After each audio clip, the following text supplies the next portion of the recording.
शिवाजी महाराज ध्यान रखना, हिंदुत्व में प्राण फूंक दी जिन्होंने, भारत के स्वाभिमान को शौर्य प्रदान कर दिया जिन्होंने, ध्यान रखना वो राजा, वो छत्रपति शिवा एक दिन किसी स्थान पर रुके थे, रात्रि में विश्राम कर रहे थे कि कोई एक बहुत सुंदरी रूप लावण्य की धनी खिड़की से उनके कमरे में आ गई। उसने शिवा को देखा, आसक्त हो गई शिवा पर। इतना शौर्य, इतना पौरुष जिसके अंदर हो, इतना स्वाभिमान हो। शिवा जी रात में उठे, उन्होंने कहा तुम यहां कैसे आई? और इतनी रात में तुम्हारा आना उचित नहीं है मेरे कक्ष में, अभी यहां से निकल जाओ। उस महिला ने कहा मैं जा नहीं सकती हूं, मैं बड़ी मुश्किल से तो आई हूं। शिवा ने कहा क्या कहना चाहती हो? बोले मैं तुम पे आसक्त हूं, मैं तुमसे आसक्त हूं, तुम्हारा आलिंगन चाहिए। शिवा ने कहा क्या कह रही हो तुम? बोले शिवा मैं तुम पर मोहित हूं, तुम्हारी कायल हूं, तुम्हारे कृत्यों की प्रशंसक हूं, मैं तुमसे प्रभावित हूं। क्या चाहती हो? यही चाहती हूं कि मैं अपनी कोख से तुम्हारे जैसे बेटे को जन्म दूं, यही मेरा अभिप्राय है। केवल मैं एक मां बनना चाहती हूँ तुम्हारे बच्चे की, तुम्हारी कोख में, अपनी कोख से तुम्हारे जैसा बेटे को जन्म। शिवा ने कहा कि तुम क्या कह रही हो? मेरे माध्यम से तुम्हारी कोख में औलाद मेरे जैसी हो? मां जरा ये तो बता, कोई जरूरी थोड़ी है कि महापुरुषों के घर में महापुरुष ही जन्म लेते हो। कोई जरूरी नहीं है कि निकृष्ट घर में महापुरुषों का जन्म ना होता हो। एक बात याद कर, तुझे मेरे जैसा पुत्र चाहिए? हाँ शिवा मुझे तुम्हारे जैसा पुत्र चाहिए। तो उसके लिए इतना इंतजार क्यों करना? बड़ी आनंदित हुई, प्रसन्न हो गई कि शिवा तैयार। शिवाजी ने कहा कि बेटो इतने देर इंतजार क्यों करना, 9 महीने तू गर्भ में पालेगी, बड़ा करेगी, जन्म देगी, पुत्र की जगह पुत्री हो गई तो भी बोले चलेगा, पुत्री भी चलेगी, लेकिन वीर होना चाहिए, वीरांगना होना चाहिए। शिवा ने कहा इतना इंतजार मत कर। और शिवाजी उठे अपनी सैया से और उसने कहा कि तेरा एक ही स्वप्न है ना कि मेरे जैसे पुत्र की मां बनना? तो शिवा ने उसके चरण पकड़े, बोले आज से तू मेरी मां और मैं तेरा पुत्र हूं। इसके लिए इतना लंबा कुछ करने की कोई जरूरत नहीं, आज से तू मुझे अपना पुत्र मान और मैं तुझे अपनी मां का दर्जा दिया करता हूं। सोचना, सुखदेव जी महाराज, कथा आती है भागवत में, श्रीमद चली जा रही थी रास्ते से, और जैसे ही रास्ते से गुजरे तो सुखदेव जी महाराज और उनके गुरु आगे आगे निकले। तालाब में, सरोवर में महिलाएं स्नान कर रही थी, और जैसे ही 80 साल के गुरु निकले, महिलाओं ने अपने वस्त्र उठाए, तैर कर आई घाट पर, वस्त्र अपने तन को ढक लिया वस्त्रों से। गुरु निकल गए, पीछे पीछे 22 साल के यौवन को धारण किए सुखदेव जी महाराज निकले सुखदेव। महिलाएं स्नान करती रहीं, उन्होंने ना वस्त्र उठाए, ना उन्हें शर्म आई, ना उन्हें लाज आई। पूछा गया कि 80 साल के बूढ़े गुजरे तो तुमने वस्त्रों से शरीर को ढक लिया, और सुखदेव महाराज गुजरे 20 साल 22 साल का जवान, तो तुमने वस्त्र नहीं ढके। मालूम है उन महिलाओं ने कहा कि 80 साल के बूढ़े जब गुजरे तो उनकी आंखों पे पर्दा नहीं था, इसलिए हमने पर्दा कर लिया। और 22 साल का जब सुखदेव गुजरता है, उसकी आंख में पर्दे थे, हमें पर्दा करने की कोई आवश्यकता और कोई जरूरत ना पड़ी। यदि वो नैनों के पर्दे डाल लेते तो हमें पर्दे उठाने की जरूरत। एक आदमी आया, बोले महाराज आप नग्न रहते हैं, आप दिगंबर हैं, आप कपड़ा नहीं पहनते हैं, ये अच्छा नहीं लगता है। मैंने कहा कौन कहता हम कपड़े नहीं पहनते? मैं कपड़े नहीं पहना हूं, पहना हूं मेरे भाई। कौन कहता कपड़े नहीं पहना? तुम्हारे कपड़े तो धागों से बनते हैं, तुम्हारे कपड़े किसी मील में बना करते हैं। ध्यान रखना, हम नंगे नहीं हैं। लोग कहते हैं कि जैन मुनि नंगा होता है, जैन मुनि नंगा नहीं होता।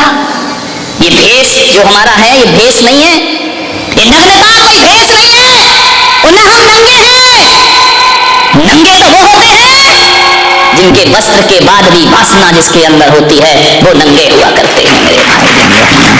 हम नंगे थोड़ी, और ये हमारा कोई भेष थोड़ी है, ये दिगंबर भेष नहीं है मेरे भाई।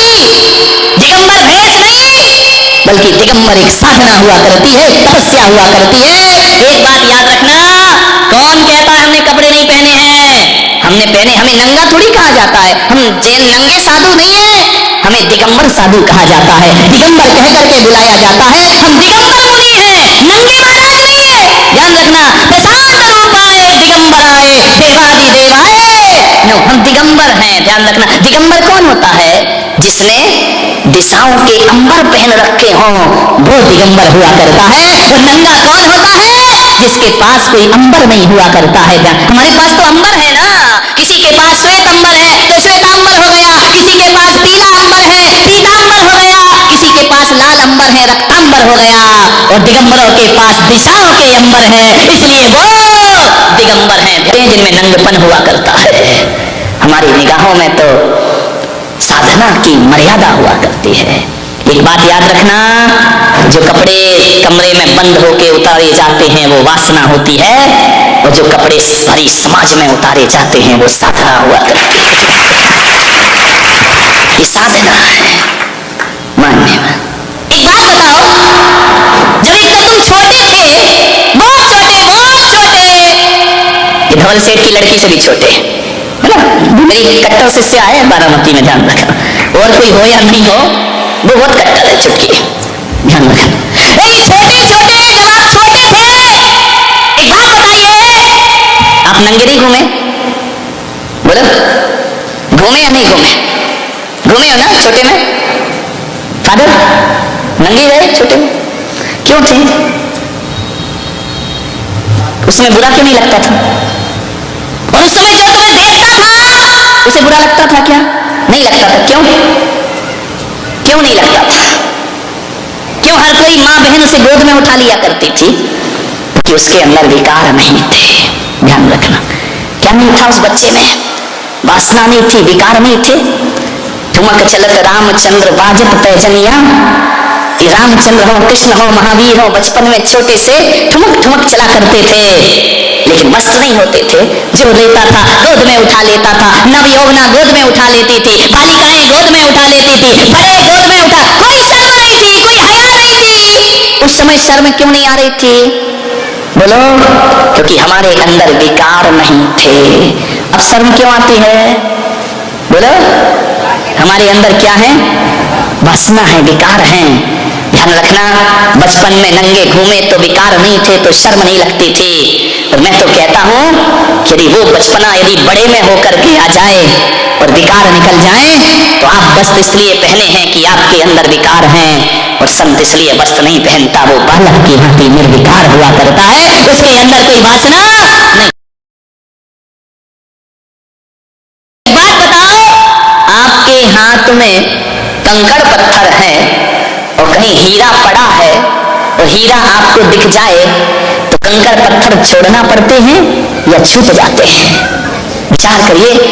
यदि हीरा मिल जाए तो फिर ये नहीं कहना पड़ता कि कंकड़ पत्थर का त्याग कर रहा हो, तुरंत कंकड़ पत्थर दिखते हैं और आदमी हीरा उठा लिया करता है। एक बात बताइए, जब आप घर से चले, महावीर भवन आए, जिस रास्ते से आप चल करके आए, बताओ मेरे भाई, जैसे ही महावीर भवन आया, रास्ते का त्याग करना पड़ा या रास्ता अपने आप छूट जाया करता है? छोड़ना नहीं पड़ता, अपने आप छूट जाया करता है। तो जो भीतर का आनंद लेने लगता है, जो समाधि का आनंद लेने लगता है, जो भीतर के आत्मरमण करने लगता है, उसे विषय वासनाएं छोड़ना नहीं पड़ती, अपने आप छूट जाया कर। त्याग तपस्या किसे कठिन लगती है?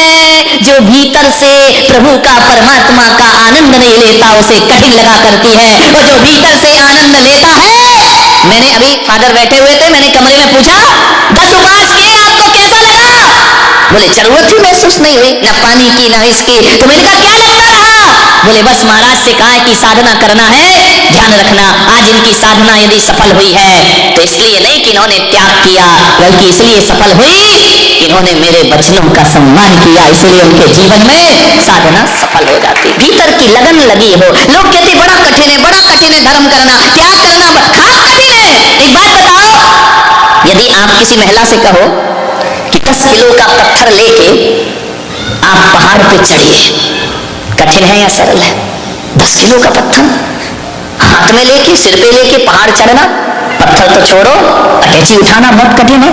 शिखर जी जाओ, अपने शरीर भारी लगने लगता है चढ़ते चढ़ते कि यार ये शरीर भी अलग हो जाए तो मैं आराम से चढ़ जाऊं। विचार करिए, 10 किलो का पत्थर लेकर एक महिला पहाड़ पे चढ़ना कठिन काम है। पहाड़ तो बहुत बड़ी बात है, 10 किलो का पत्थर लेके दूसरे मंजिल पे पहुंचना कठिन काम है। वहां भी लिफ्ट ढूंढना पड़ती है कि हमसे ये वजन उठने वाला 10 किलो का पत्थर एक पहाड़ पे लेके चढ़ना बहुत कठिन काम हुआ करता है, बहुत कठिन काम हुआ करता है। लेकिन मैं आपसे पूछ रहा हूं, पत्थर भारी है, पत्थर का वजन है, लेकिन एक बात बताओ बारामती वालों, 10 किलो का बच्चा लेकर जब मां चढ़ती है तो भारी लगता है या हल्का लगता है? विचार करिए, बच्चे में वजन हल्का हो जाता है, पत्थर में वजन भारी हो जाता है। पत्थर लेके चढ़ना कठिन है, लेकिन बच्चे को लेके चढ़ना, वजन दोनों का एक सा है। 10 किलो का बच्चा भी है और 10 किलो का पत्थर भी है। कौन सी चीज भारी है और कौन सी चीज हल्की? मम्मी बोले कि जा बेटा दवाई लिया, बोले सो जाओ ना, सुबह कुछ लगा लो, बाम वाम विक्स लगा लो, चल जाएगा काम। अरे इतनी रात को कहां जाऊंगा मैं? चला जा, देख मेरी तबीयत खराब है। अरे सो जाओ मम्मी, सुबह ले आऊंगा, इतनी भी खराब नहीं है, तो मैं नहीं जा सकता, मैं थक गया हूं, मेरे से कुछ नहीं होगा। ध्यान रखना, एक माँ की दवा लाना है, बच्चे 1000 बहाना बनाते हैं। और रात को 12 बजे यदि पानी भी गिर रहा है, सन्नाटा है रात का, और कोई छोरी बुला ले, फिर क्या करेगा? बोलो जाएगा या नहीं जाएगा? बोलो बोलो। अरे बुजुर्गों तुम भी बताओ यार, तुम सब कर चुके हो ये कर्म, बच्चों की तरफ काय को देख रहे हो? ध्यान रखना, जाएगा या नहीं जाएगा? रात को 12 बजे मिलने जाएगा। मम्मी नहीं, मैं तो इधर रात में, मम्मी बहुत जरूरी काम, मुझे जाना है, झूठ बोलेगा। महावीर का दर्शन, महावीर का चिंतन, महावीर की सोच, ये पूरा छोड़ दे, तन के कपड़े भी छोड़ दे, यहां बिठाने की बात तो छोड़। महावीर कहते हैं कि सिद्धालय तेरा इंतजार कर रहा है, ये परिग्रह छोड़, मोक्ष तेरा इंतजार कर रहा है। और अभी तू जिस पैसे को जोड़ता है, जा पहले मोक्ष में जाकर रह, सारी दुनिया अपनी झोली तेरे सामने फैला देगी। क्या कौन कहता है कि परिग्रह का सम्मान है? परिग्रह का कोई सम्मान करता है? सम्मान तो अपरिग्रह का। आज तेरी जिंदगी में 1 लाख अपरिग्रह की भावना जगी, उस अपरिग्रह ने तुझे माला पहनवा दी। ध्यान रख, एक साधु था, उसके साथ एक नया नया सन्यासी बन गया जोगी। एक दिन कमरे में बैठकर नोट गिन रहा है, दान दक्षिणा ली 11,000, 20,000, 25,000। वृद्ध साधु को अच्छा नहीं लगा, उसने कहा कि तू पागल है क्या?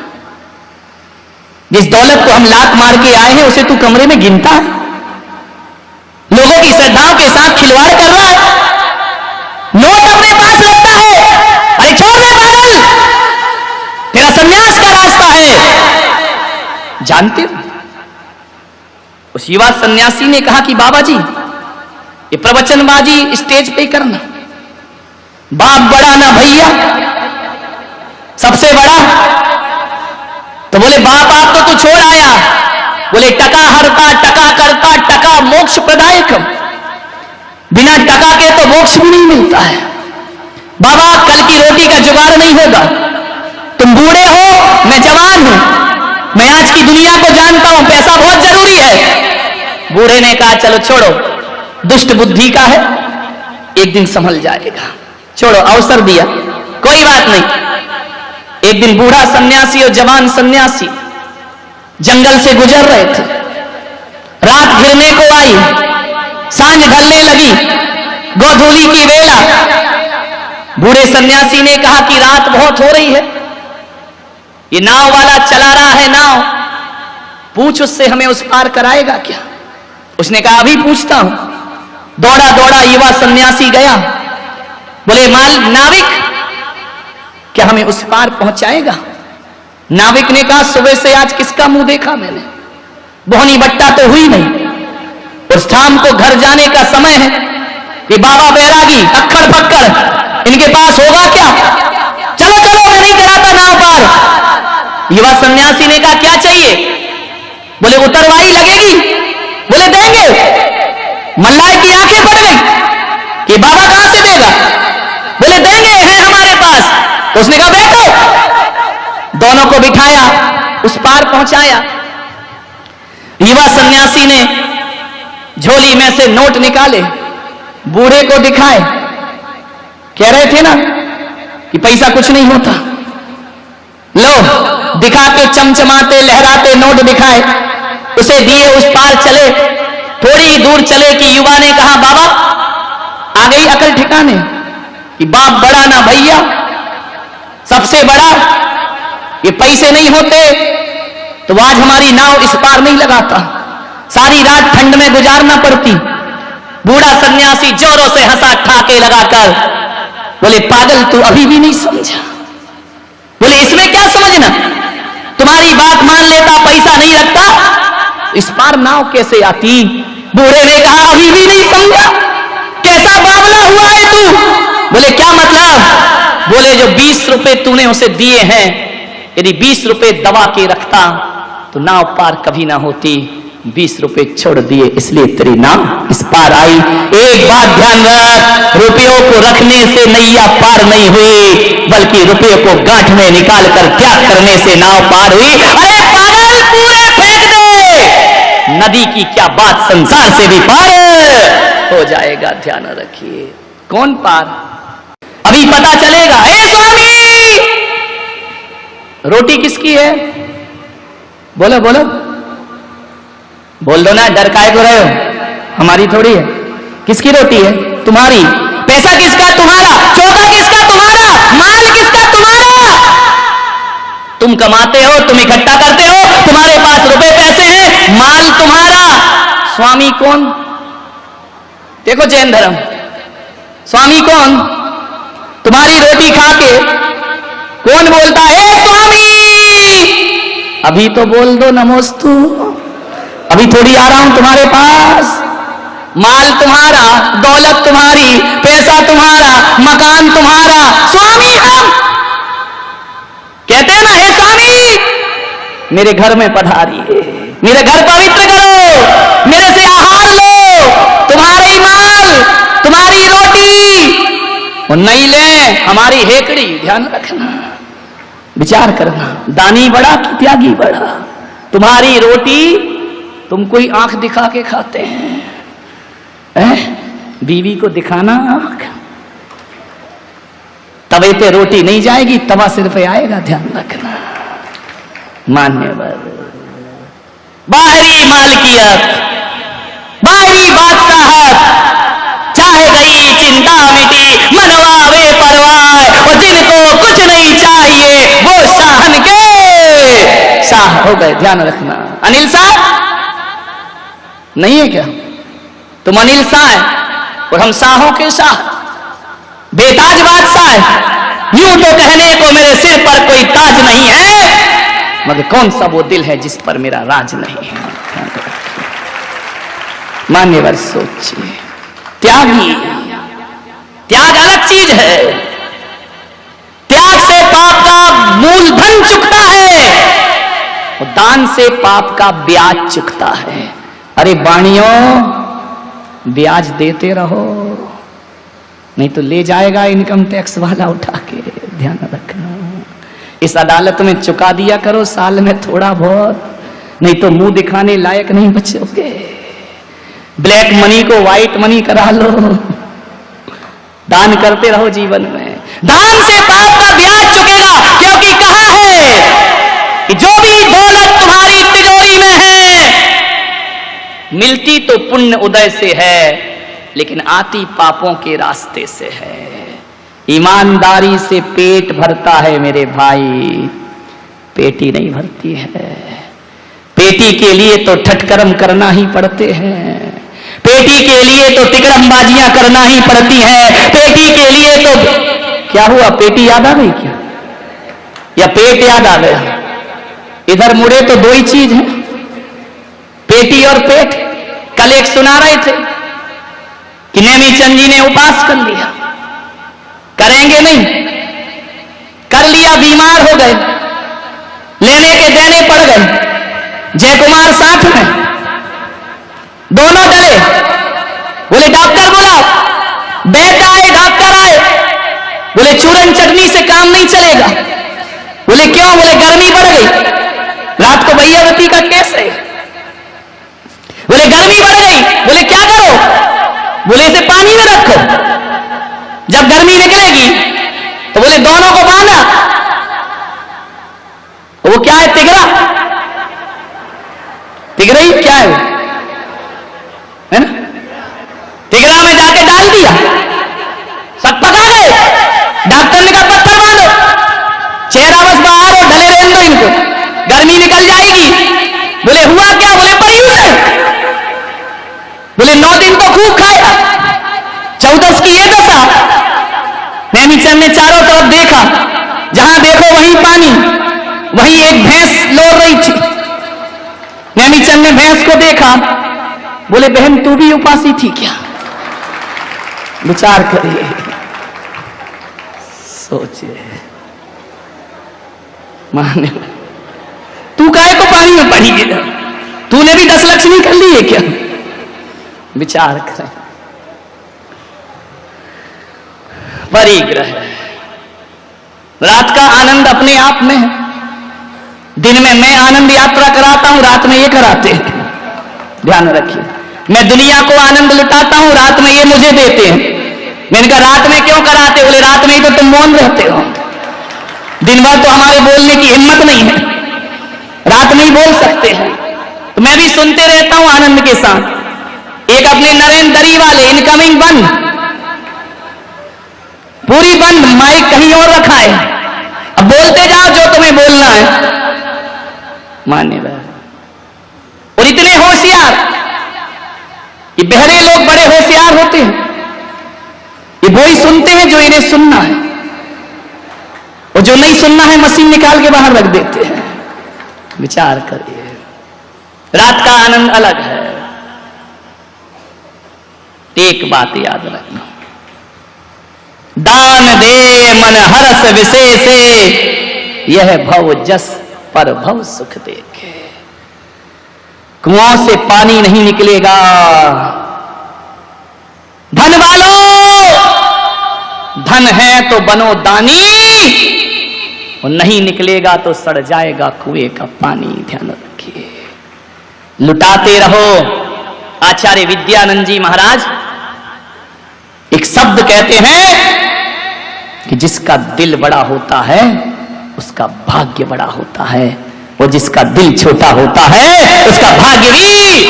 दोनों हाथों लीजिए, ऐ देने वाले, जब तू देने में कसर नहीं कर रहा है तो ऐ लुटाने वाले, तुझे लुटाने में भी कसर नहीं कर। आनंद उसी में है, जोड़ जोड़ के रो रो के 1100 की बोली, उधर से 1200, उधर से 1250, धड़क तेरे की। ऐसा गिन गिन के जिस दिन वो देगा ना तो लेने के देने पड़ जाएंगे। ध्यान रखना, वो तो पात्र पात्र कुछ नहीं देखता, वो तो देखा करुणा बरसी और लुटा दिया। कितना सोचते हो, जितना सोचोगे वो आसक्ति है। मान्यवर, क्या सोचते हो? किसी ट्रेन में बैठना कि मैं करोड़पति हूं तो टिकट नहीं लेगा। ध्यान रखना, गरीब भी ट्रेन से सफर तभी कर सकता है जब वो पैसा दान करता है, और अमीर भी प्लेन से सफर तभी कर सकता है जब वो पैसों ने कुछ नहीं किया। जो मिलता है दुनिया में वो त्याग से मिला करता है। एक बात याद रखना, जो पेड़ अपने फलों को लुटाते हैं उनमें फिर से फल आ जाते हैं। वह खड़े रहते हैं सदियों। आम का पेड़ सदियों खड़ा रहता है, नीम के पेड़ सदियों खड़े रहते हैं। और जो पेड़ अपने फलों को छुपाते हैं, ध्यान रखना, 2 तरह की वनस्पति होती है। एक वह है जो लुटाती है, और एक वह है जो छिपाती है। जो लुटाती है उनमें लौट लौट कर फल आते हैं, और जो वनस्पति अपने फलों को छिपाती है, छिपाने वाली वनस्पति जमीकंद आलू को छिपा के रखती है धरती के भीतर, प्याज को छिपा के रखती है, लहसुन को छिपा के रखती है, गाजर मूली छिपा के रखती है। जो फलों को छिपाते हैं वो जड़ से उखाड़े जाते हैं, और जो फलों को लुटाते हैं वो सदियों जीवन का आनंद मना। जड़ से उखड़ती है वनस्पति, आलू जड़ से उखड़ेगा, ध्यान रखना। प्याज जड़ से उखड़ेगी, लहसुन जड़ से उखड़ेगी, क्योंकि इनकी जोड़ने की प्रवृत्ति है। और आम जड़ से कभी नहीं उखड़ता, उसकी छोड़ने की प्रवृत्ति हुआ करती है। ध्यान रखिए, कमाना बुरा नहीं, दोनों हाथ उलीचिए, यही सियानों का काम। सब पुण्य पाप का खेल है। चामुंडराय यदि अपनी दौलत से गोमतेश्वर बाहुबली की स्थापना ना करते तो अरबों की संपदा के बाद भी इतिहास में उनका नाम अमर ना होता। लेकिन जब चामुंडराय 57 फीट की मूर्ति स्थापित दक्षिण में कर देते हैं तो सारा युग उसे 7वां अजूबा कह करके पूजा करता है। चामुंडराय का दानव धन वही है, जोड़ने का नाम धन नहीं, जो धन छोड़ा है हकीकत में वही धन हुआ करता है। जो जोड़ के रखता है वह मिट्टी है, और जो छोड़ा जाता है वो सोना हो जाया करता है। ध्यान रखें। उत्तम त्याग, त्याग का दिन है आज। दान के गुण गाएंगे। त्याग और दान में बड़ा अंतर है, जमीन आसमान का अंतर है। त्याग का दिन है और दान के गुण गा रहे हैं। औषधि शास्त्र अभय आहारा, दान 4 प्रकार 4 संग तो दीजिए, अभी पूजा में पढ़ा होगा।